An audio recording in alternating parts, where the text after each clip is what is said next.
looks like we're starting. Thank you all for joining us today. I am Angela McAfee with SEO Rocket, and welcome to How to Discover Fast SEO Wins with an SEO Audit. We're going live and rogue today. I have two of our SEO Rocket Rocketeers with us today.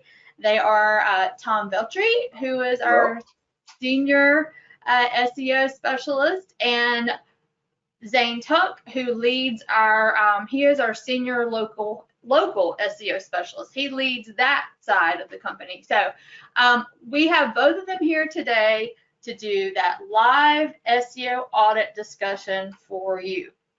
Does your site have issues? Does it need therapy? We're going to find out today with an example site that you could take those the discussions about that site that we're having today and apply this to your own website and your own business marketing. So great stuff here. I wanted to share it with you.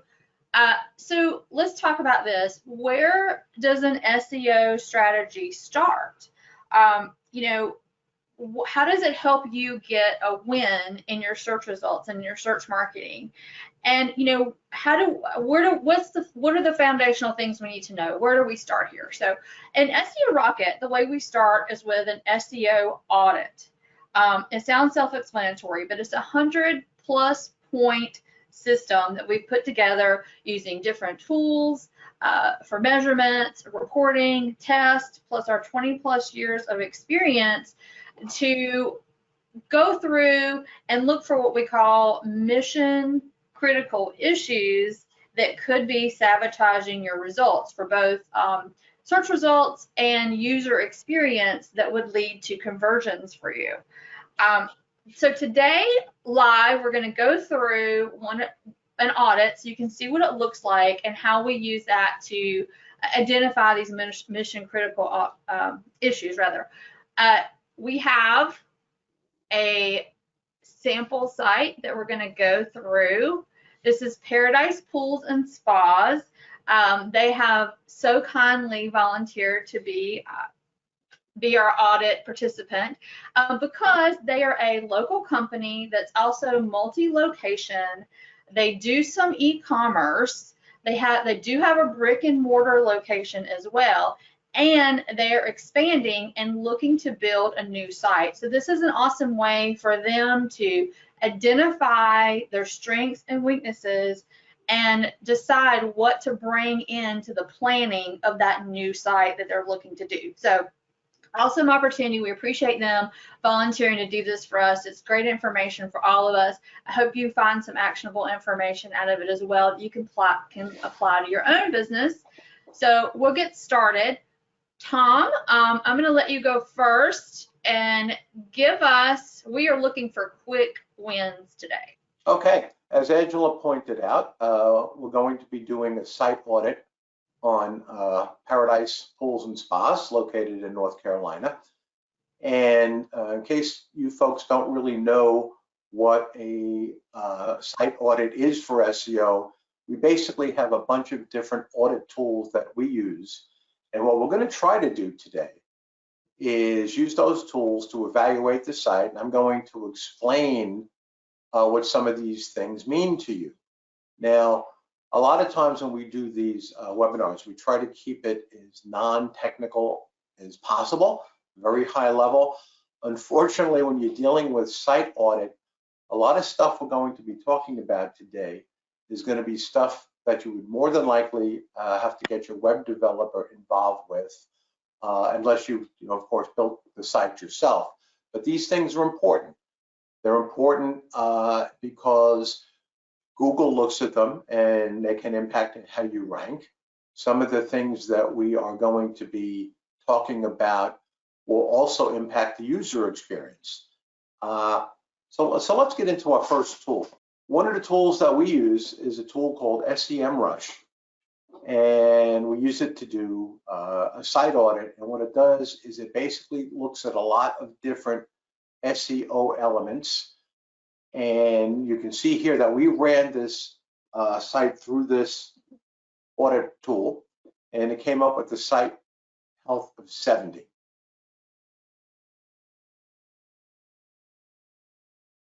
If you want to be in the top 10% of sites, you want to try to get 92 or better. 70 is kind of mediocre. It means there's a lot of room for improvement on the site. But exactly what does it mean? What are we looking to improve? This tool breaks things down into three separate categories. Errors. Errors, as you might expect, are going to be the most severe issues as you can find. These are things that are just basically wrong and need to be fixed. There are warnings, which will basically be SEO related items that you're not really doing this right, but it's probably not going to impact the user experience, but the things that you should look at if you want to try to get your site to rank better. And notices, they really go to best practices and things that you want to be doing, but quite frankly, they're not going to drastically impact your ranking, but it could impact user experience. So ideally, no site ever really hits 100. Very few ever hit that, but it's certainly a realistic goal to try to get your site to hit that 92, 93, 94 mark, which will put you in the top 10% of sites. So what we uncovered here is we had 677 errors. And you'll notice on the right side, we've got a list of what those particular errors are. Now, our intent here is to keep this at a high level and not get too technical, so I'm not going to dig in and show you what each one of those 408, for example, internal broken links are. But it's enough to know that there are 408 internal links that are broken to our site. Now, the site that we're auditing here sells high-end in-ground swimming pools. I'm guessing you're probably looking to spend upwards of $20,000, $30,000, maybe $40,000, maybe more if you want to get an in-ground pool and have it done right.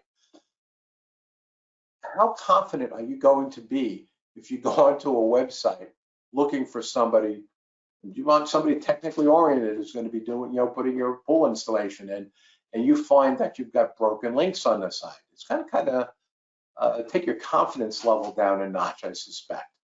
So we're not only looking at things that are going to impact your rankings, because Google doesn't like 404 errors either, but it kind of leads to a poor user experience. The 404 errors can reflect poorly on the business. Now, one of the things we uncovered here, and again, I'm sorry to be technical, but this is technical site audit. The site resolves with both using www and non-www, which basically means if you type in Paradise Pools and Spas NC or www.paradisepoolsandspas.nc, both are going to come up. That's problematic. I mean, you may think that what difference does this matter as long as I get to the site, but you basically got two versions of the same site that are out there for Google to index, and they get confused. Google doesn't like duplicate content. So what's happening is you're feeding a duplicate content issue by having it done this way. Simple fix. You've got to get your either web developer, if he's in charge of your hosting, or who's ever in charge of your hosting, to make a quick change, and that'll take care of the problem. You'll see that in addition to the 408 internal links that are broken we talked about, you've got 90 issues with duplicate content tags and duplicate content issues. Those probably are being caused by that www, non-www issue you've got there. So by taking care of that issue, you're going to knock out those two problems right there and probably make a dent in that duplicate meta tag description.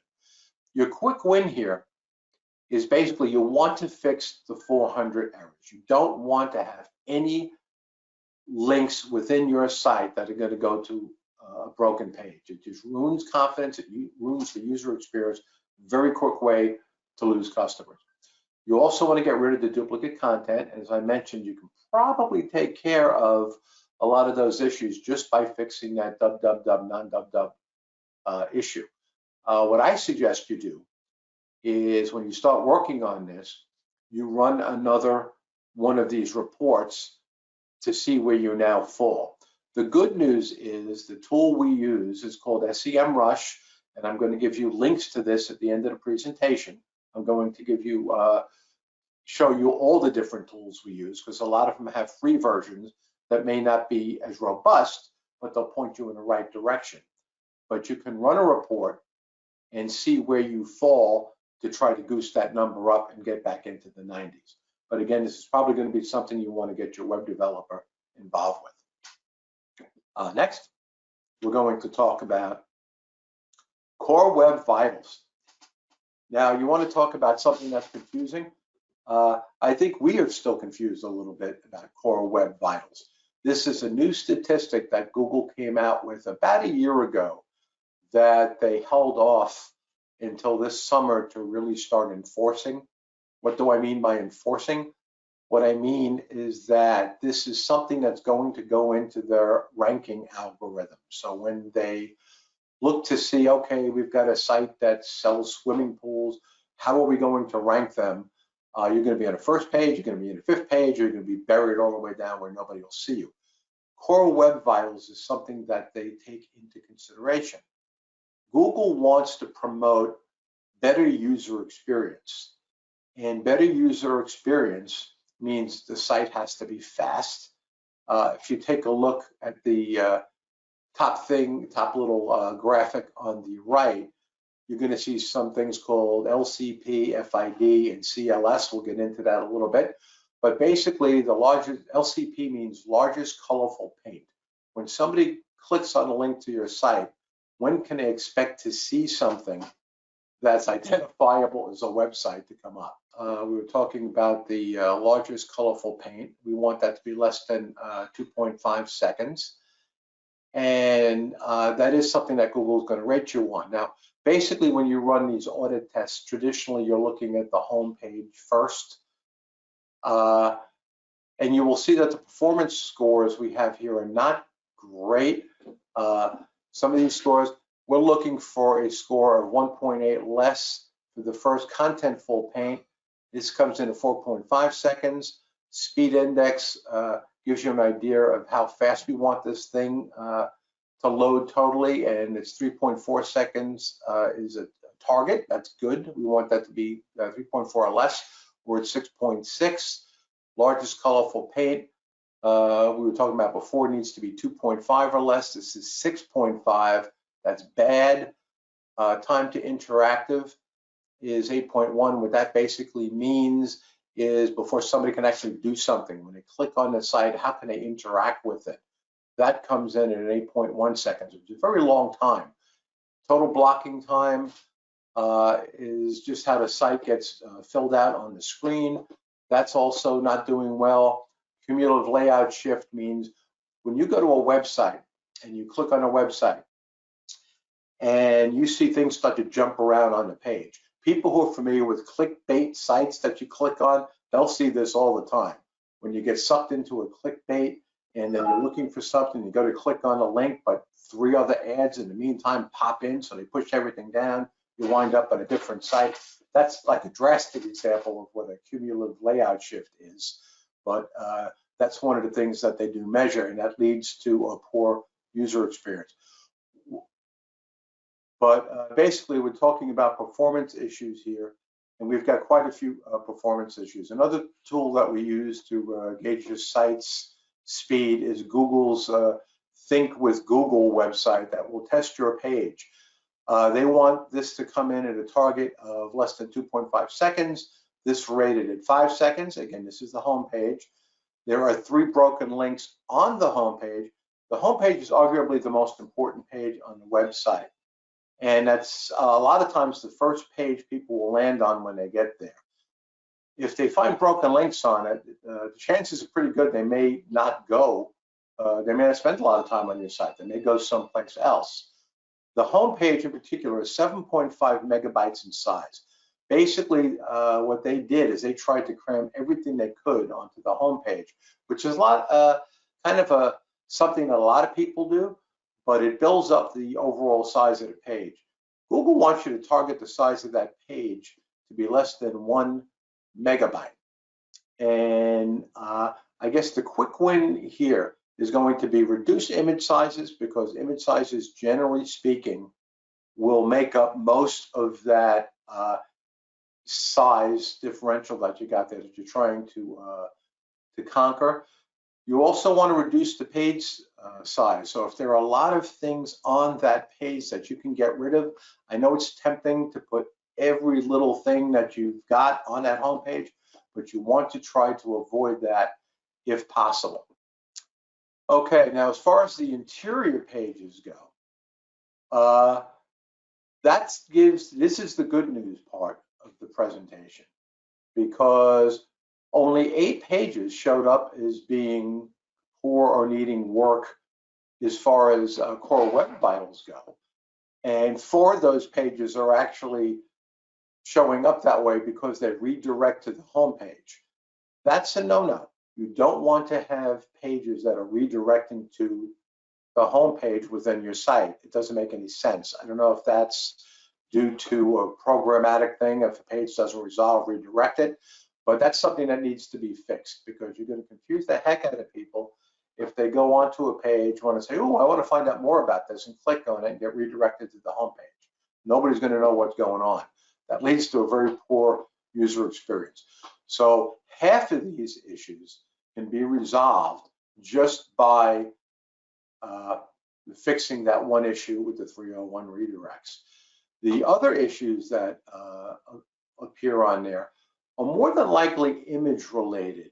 There's only 4 pages out of 663, I believe, that rated poor in this, which is actually very good for a site. Most sites that we test, if there's a problem meeting the core Web Vital standards, usually it maintains throughout a good portion of the site. This site resolves pretty quickly in most cases and doesn't have issues with the time to first byte and content shifts and whatnot, which is very good. That's excellent. So the quick win here is fix the redirects and also take care of the image issues or whatever's causing those other pages to have that colorful paint problem appear here. Okay, we're going to hand this back over to Zane for local search now. And one final thing, just remember that we are going to give you links to these tools later, at the end of the presentation. And I'm sorry for any technical issues we're experiencing now. Thank you, Tom. Before we dive into the local search audit, I want to talk for just a couple of minutes about local search. If we can go back one slide, we can talk a little bit about what you need to do to rank effectively in search.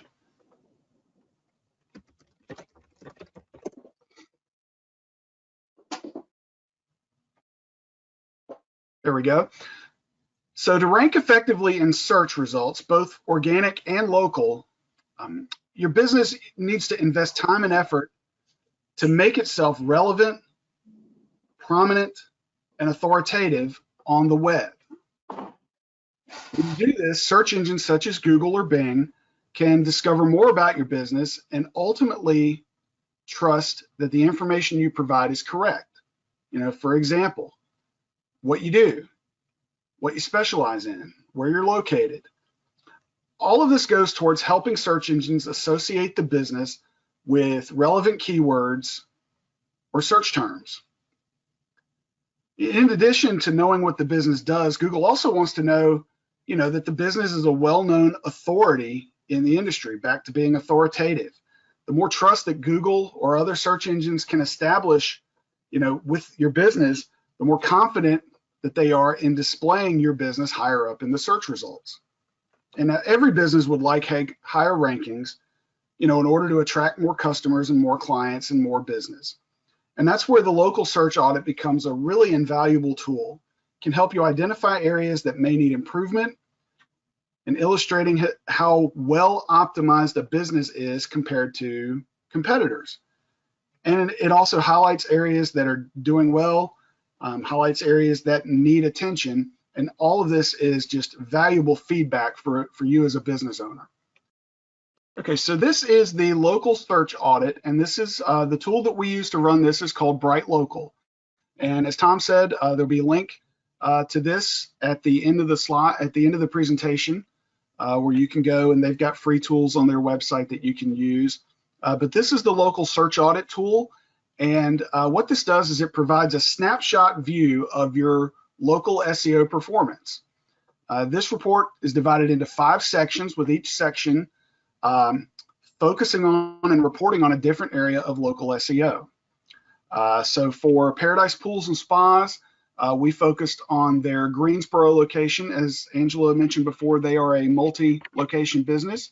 So if you are a multi-location business and you were to run a local search audit, you would actually run one for each location. So, here locally, if you had a location in Greensboro, one in Winston-Salem, one in Charlotte, one in Raleigh, you would need to run a local search audit for each of those locations, because each of these aspects could score differently for each of those locations. So we focused on the Greensboro location of Paradise Pools and Spas, and overall, they come out of this local search audit with good results, scoring good in 4 out of the 5 areas, and only scoring less than good in 1, and that's in links and authority. So what we're going to do now is focus in on each of these sections, and we'll talk a little bit about some of the quick wins that you can get from each of these sections. So links and website authority. So this section reports on some key indicators that really play a big part in how well your business ranks in the search engine results. So Google index count, that's the number of pages that Google has in its index from your website. And when you run this local audit, it will give you your number and then the number of your average competitor. So in Paradise Pools case, 212 pages index compared to an average of 940. So having that much lower a number compared to the average competitor helps is part of the reason why they rank poor in this category. The link count, that's the number of links that come in from other websites to theirs. 1,820 compared to over 6,400. And so again, that's, lower than the average and much lower than the average. And so that is part of why, they rank poorly in this area. And then linking domains. So that is the number of websites that link to your website. And the thing is, it's really important to get as many different trusted websites to link to you as possible. Now, that doesn't mean going out and getting all of these, kind of like what Tom was talking about clickbaity sites and really low quality sites linking to you. That could actually do you more harm than good. It's more powerful to have 100 links from 100 sites than it is to have 100 links from the same site. Because you get 1, it's great. You get 2, that's all right. You get really more than 2 or 3 from the same site, and it has no effect on your search engine ranking. So you can see here they have 186 domains that link to their site. The average competitor has over 1,000. And BrightLocal gets this information for the link count and the linking domains both from Moz.com. And that's another tool that we've used in the past. We didn't use it today, but BrightLocal does use Moz to get some of that data. As far as quick wins here, there's really only one, and that is to add relevant content to your site. By doing that, this will increase the number of pages in Google's index. You can work on increasing the number of incoming links to your site and the number of domains that link to your site, but that is definitely not a quick process and would not qualify as a quick win at all. That's something that takes a lot of time and a lot of effort. Link building is probably one of the longest processes that can get you benefits, but it takes a long time. It is a long process. So the next tool is the rank checker, and so what we do here is this section reports on your position in different search engines for important keywords. And so what we did here was for Paradise Pools and Spas, we did 4 keywords. We did hot tub sales, hot tub service, above ground pool sales, and above ground pool service. And as you can see in the different columns here, this is based on a local search in Greensboro, North Carolina, and the tool ran for Google Desktop, Google Mobile, Google Maps, and then Bing and Bing Local. The little red circles, that is if when your business shows up in what Google calls the local pack, and that's when it shows the little map and gives you 2 or 3 businesses with information about each of those businesses. And for 3 of the 4 keywords, Paradise Pools and Spas ranks in the local pack, and they also rank in the top 3 in the organic results. So they're doing great for those keywords in Greensboro on Google and Google Mobile, and they're also ranking in the top 4 in Google Maps for all 4 of those keywords. So you might think, well, there's no quick wins here, but there are, because if you look under Bing and Bing Local, they have no presence whatsoever. Now, yes, Google has the lion's share of search engine use, but people do use Bing, particularly older people tend to use Bing because Bing is the default search engine on Windows PCs, on Microsoft Edge, the browser. That's the default browser, the default search engine in that browser. And so even though Bing only accounts for anywhere from 10 to 15% of search on the web, that's 10 to 15% that you really can't afford to ignore. And so the quick win here is to go to Bing Places, make sure that your listing is live, that it's verified, that it's correct, because that will then help with the visibility on Bing and Bing Local. And then another win is to add content on your site related to above ground pool service or above ground pool maintenance. And what that would do is help get you the local visibility for that keyword, which, as you can see in the image, they don't have for Google and Google Mobile. So adding that content would help with that. So next, the next aspect we're going to talk about is the local listings of your business. And so for any local business, it's really important that your NAP, and that's a term we use in local search, and NAP just stands for name, address, and phone. So it's really important that a business's name, address, and phone number be correct and consistent across the web. And by doing that, it ensures that no matter how somebody finds your business on the web, if they want to call you, if they want to come to your door, they won't be led astray. So for Paradise Pools and Spas, the local audit found 14 listings, 6 of which were claimed, and then no NAP errors, which is great, and then 7 listings not found.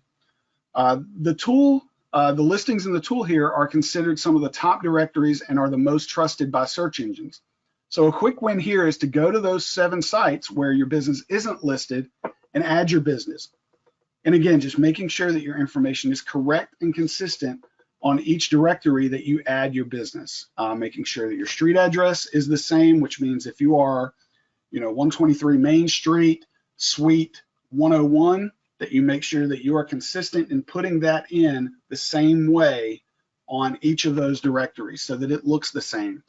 Your phone number needs to be the same. Your logo, use the same logo on every directory. Just that correct and consistentness, that's the consistency, that's part of how search engines see that you are relevant and authoritative, is by seeing that consistency. So next we're going to talk about reviews and ratings. Reviews are an increasingly important aspect of local search. And so the local search audit tool, what it does is it scours the web looking for reviews on the most important review sites. And so what they consider the most important: Google, Facebook, Yelp, Foursquare, Yellow Pages. That's what Bright Local has considered their top 5. Normally, I really, for my clients, I really just focus on Google and Facebook. That's what most people use. And so as you can see, and from their numbers here, that's where the majority of their reviews are. There are 129 total reviews, and all but 3 are on either Google or Facebook.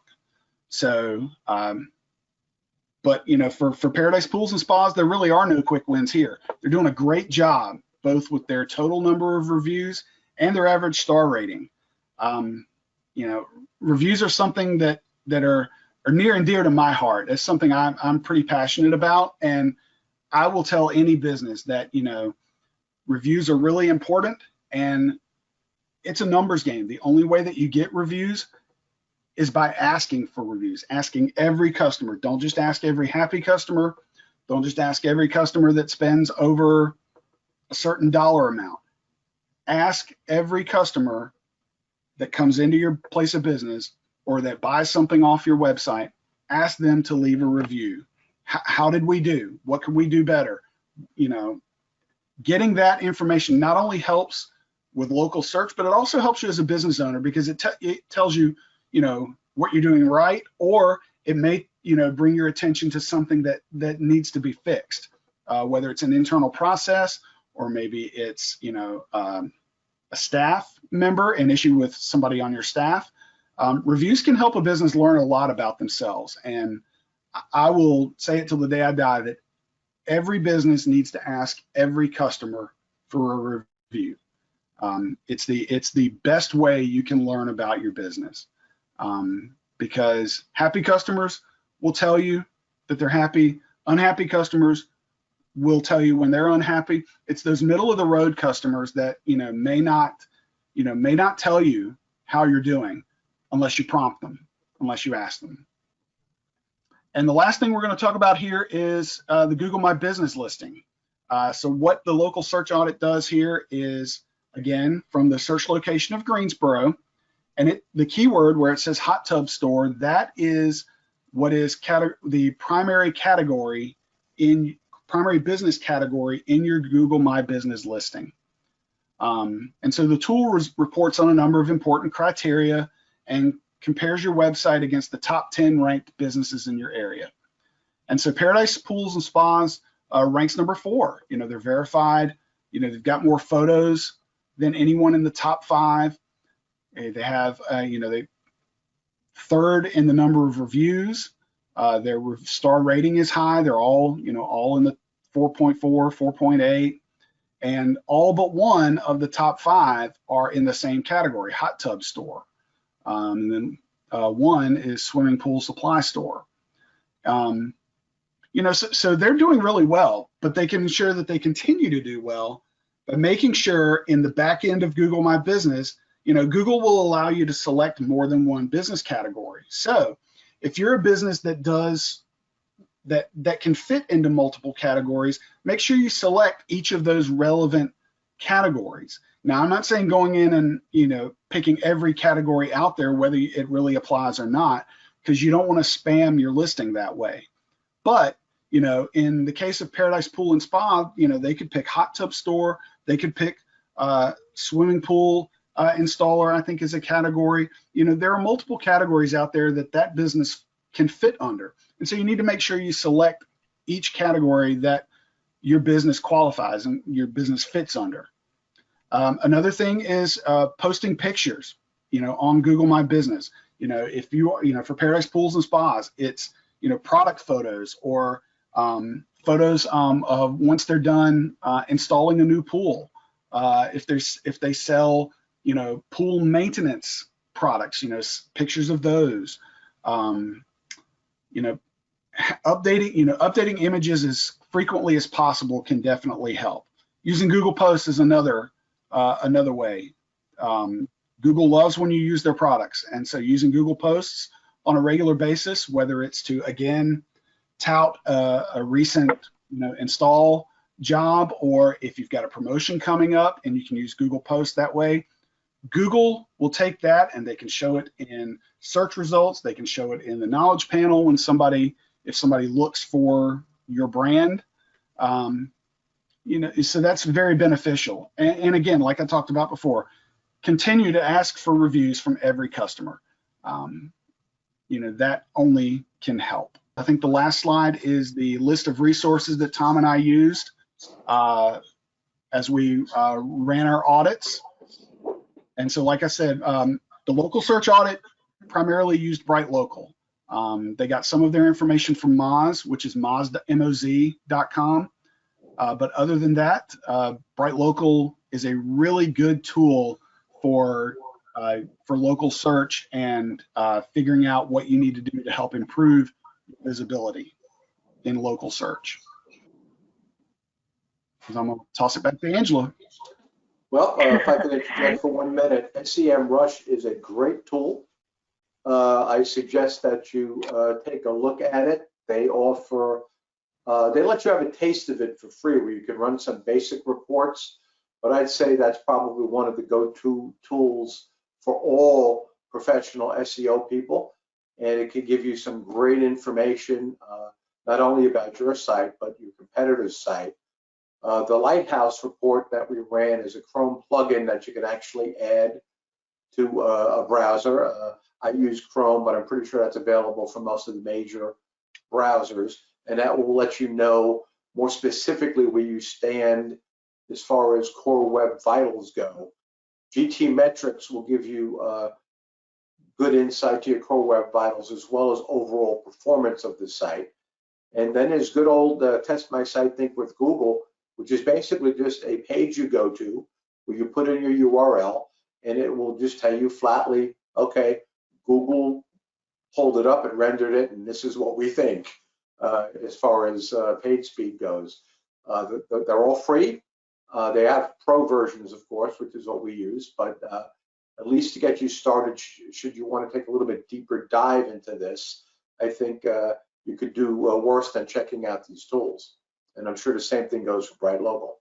Yeah, Bright Local has got some free tools on their site that that you can use, but absolutely, it's a great tool that I love to use. I use it just about every day with our clients.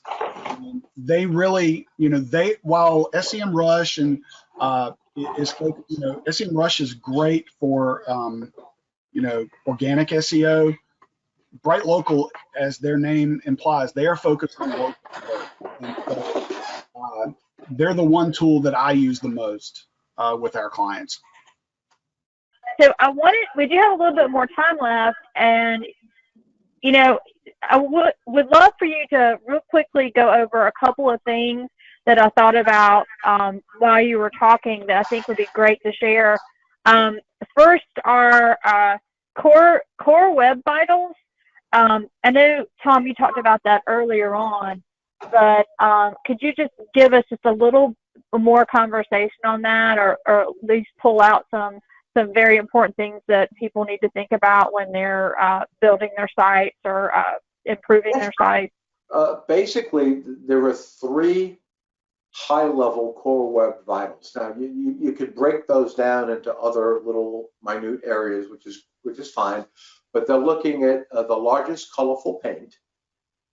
And what that basically means is when somebody goes to your site, clicks on a link from Google, hopefully, or just types in your URL to go there, how long is it? And we're talking, by the way, we should clarify this. You may be sitting at your desktop on a fiber connection, typing it in, going, what are they talking about? This thing comes up in a split second, it's here. Well, Google doesn't do that anymore. They're doing it all based on mobile. So if you want to really test it, whip out your phone and then go to Google and click on your link or type in your URL. They want somebody to be able to see at least an idea of what your site is in 2.5 seconds. Now, the other thing that they look at is called the first input delay, where how long does it take somebody, okay, we've got this thing pop up, we can see that this is the site, wonderful. When can you do something? When can I fill out a form? When can I click on a phone number? When can I interact with this site? And that's something that they view as a core web vital as well. And the last one is layout shift. And I think that's one I had mentioned, typical clickbait, when you look for something and then you scroll down and click on next and something else pops in the way and you wind up going out into space, clicking on some different ad somewhere. Well, if you don't design your site properly, you can have these same issues occur on your site. And one of the things I don't think I got to say with a little technical glitch before is that there are no quick wins with Core Web Vitals, because we based it for our intent for presentation today, basically looking at the home page, because arguably that's the most important page on a website, and that should be your page that you want to perform the best, although all the other pages are important as well. But you need to look at each and every page of your site. You can't fix your home page, do a GT metrics report or an SEM rush report and says everything's hunky-dory, and assume that the other 1,000 pages on your site are also hunky-dory, because each page is going to be measured on its own merits. So Core Web Vitals really applies to every single page on your site. There's no one fix that's going to take care of the entire site. So it is a tedious process, but again, the goal here is to get it to load quick, which will keep Google and your customers happy. They want it where people can interact with it quick, which is going to keep Google and your customers happy. And getting back to the other site audit, you don't want mistakes. You don't want somebody to get to that first interaction point real quick, like Google wants, click on it, and it's a 404 error. So all of these things come into play. So those are the three basic tenets of Core Web Vitals. We will be, I think, reposting this webinar, so you can go through and see the different slides on there. I think on the one slide about Core Web Vitals, I kind of give a definition of each one of these items. And as esoteric as it may seem, it kind of makes sense if you sit there and think about it in terms of a user and what Google's trying to accomplish here and what you should be trying to accomplish on your site. It's all about getting credibility with the customer and keeping Google happy. Okay, awesome, Tom.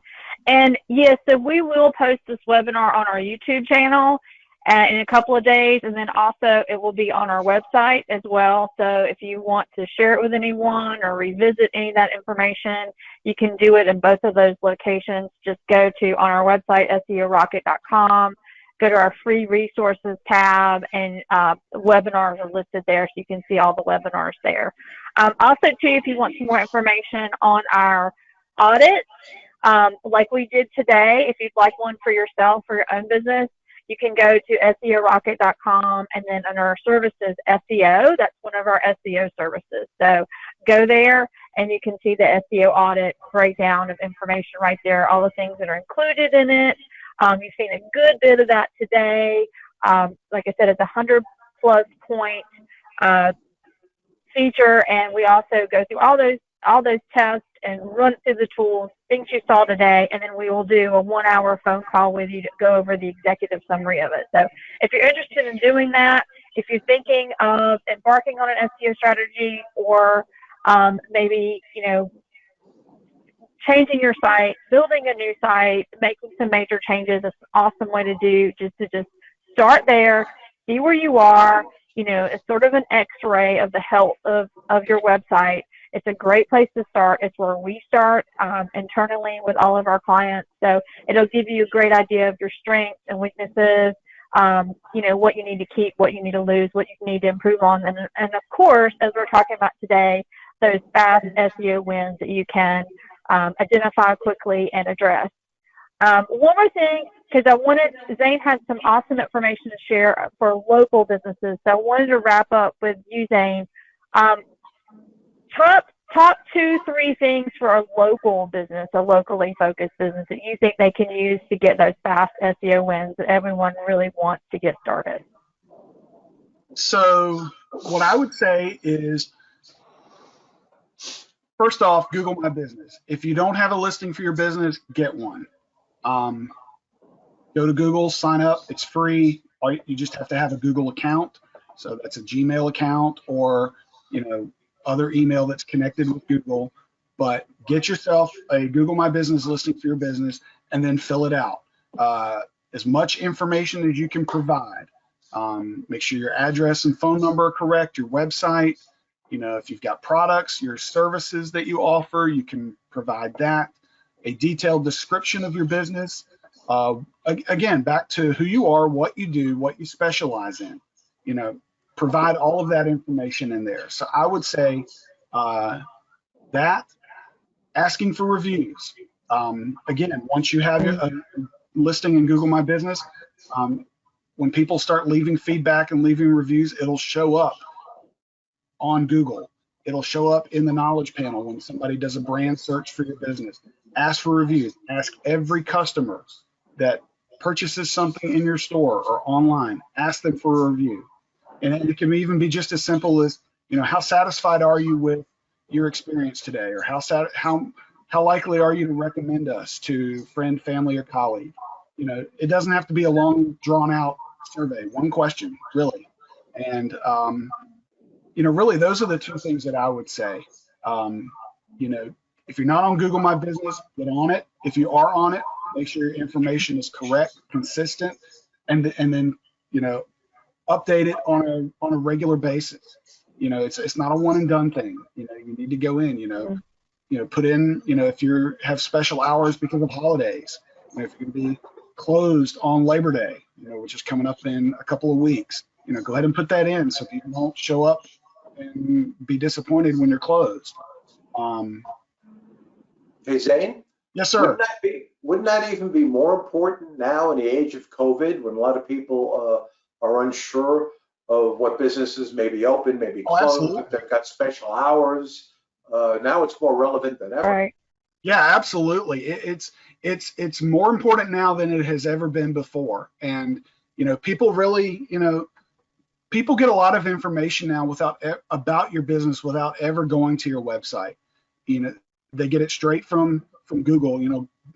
Part of what Google is doing is providing answers to questions that aren't even asked. And so, if you Google, SEO Rocket, you'll see the front of our building, and you'll see our phone number and our hours. And, Google will now say, hours may be different because of COVID or whatever. And so by putting that information out there and, making sure that it's correct, making sure that if your hours are reduced, that you have that in there. If you're only doing, visits by appointment only, that is in there. Because the last thing, a potential customer wants to do is be disappointed when they try to go or call and they don't get anybody. Right. And I think we've all had that happen. We go to a restaurant or a store and they're closed and they haven't mentioned that in their Google My Business, or they've changed their hours and they haven't updated. And it's really frustrating. It's so frustrating when that happens, and it kind of leaves, a bad impression on you. So absolutely, I think that's fantastic advice there, Zane, is that those things are really important. And if you have not claimed, if you're a business that you need to claim your Google My Business profile, if you haven't done that, obviously we all highly suggest that you do that. You actually can go to the SEOrocket.com website. There we have a Google My Business optimization checklist. It's totally free. It's one of our free resources on the site along with the webinars. So you can go there and download that and do it all yourself. Totally DIY, totally free. And I would suggest you do that if you haven't, and you can even, share that with others, share that link with other business owners that you may know or business marketers that you may know. Awesome. Okay, guys. Well, thank you so much. And for all of our attendees today, thank you so much. We love having you here. By the way, I see that we have some repeat attendees from the past, and it always warms our hearts to see people who come back over and over again to our webinars. So thank you so much. Anyway, I'm going to wrap up. Thanks for your time. We will see you next time. Bye, everyone. Bye. See you next time. Bye. Thank you.